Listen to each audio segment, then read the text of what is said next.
One interesting thing about the early days of World of Warcraft was a lot of the voices were actually done by employees. When Bolvar, as he walked past the battlefield, you heard different Alliance soldiers. One of those was me. Warlord are on! Warlord are on!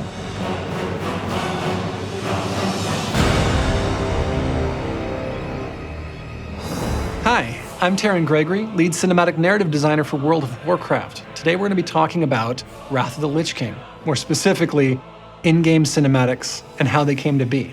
Warcraft 3 actually ended on a cliffhanger. Arthas claimed Frostmourne, and it claimed his soul. And it is here where the spire of Ice-Crowned Citadel towers over the frozen wastes. The story will continue in World of Warcraft. Blizzard has always had a legacy of just great cinematics. The video team had a lot of fun putting together these gameplay trailer moments, including the Black Temple, Zulaman, the Sunwell, and even side projects like Nomergon News. I love Nomergon News, it's so good. But the creative leadership team of World of Warcraft began to see these as having greater potential, so we looked to in-game cinematics for the first time. Well, they came to us with a script, and it was evident from the pages that this was a major moment. This was the first time that the Lich King would confront the players in the flesh. I will show you the true meaning of fear. So we started storyboarding with our storyboard artist, actually drawing pen on paper, and created over 400 line drawings, and it revealed just the sheer scope of the complexity of the project. So now a handful of video artists are given an exciting and almost terrifying opportunity to make a cinematic using the in-game engine. But the engine really wasn't designed to do it. There'd never been any cinematic expressions in World of Warcraft, with the exception of these gameplay trailers that we've been putting together. So we were gonna have to get innovative, we were gonna have to try new things, and we ended up doing a whole lot with the engine we never thought was possible. The very, very most important part of any filmmaker's toolkit is the camera, and we really hadn't had any camera technology yet. One hookup was created that was actually called Commentator. Esports in WoW were in its early days, but they needed the ability to have a really good camera to follow the action. And so the Commentator hookup in the game engine gave us the opportunity to write a WoW add-on called Camera Guy, just like your damage meters, just like your UI. And this tool allowed us to do things we'd never done before in the engine. We could pilot a camera through, and it could buffer and smooth the actions, and then we could play that path back again, which allowed us to record a background, a foreground, a midground, layer them together. This is what allows us to up the visual fidelity and really get depth in our scenes, and it produced some pretty good results. Even 14 years later, the fundamentals of Camera Guy and our add-ons are still used by our video department to capture in-game material. So the Wrathgate was ultimately the confrontation of three armies. Any fighting that you see on screen was NPCs that we specifically created to fight each other. But if we actually needed them to move from point A to point B, we didn't have the technology to do this yet. So what did we use? People.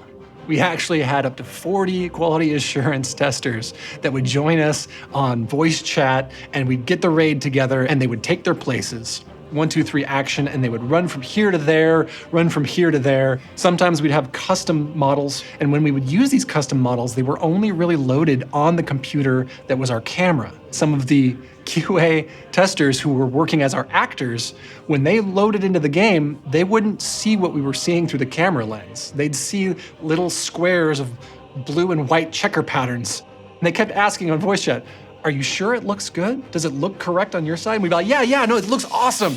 And it did look good.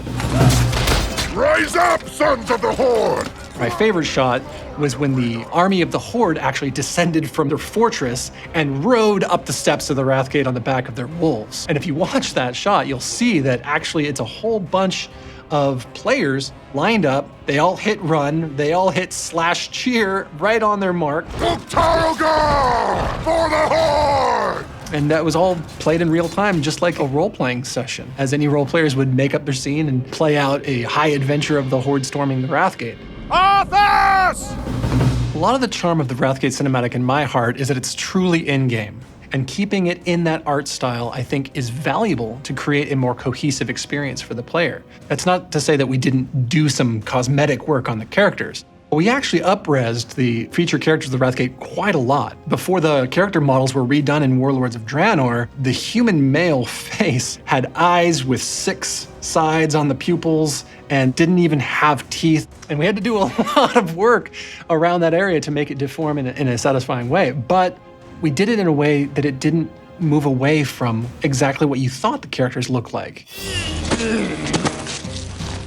The thing about the Wrathgate is it was probably over 90% of the shots were done using animations that already existed in the game. One of the most iconic lines of the Wrathgate, Did you think we had forgotten?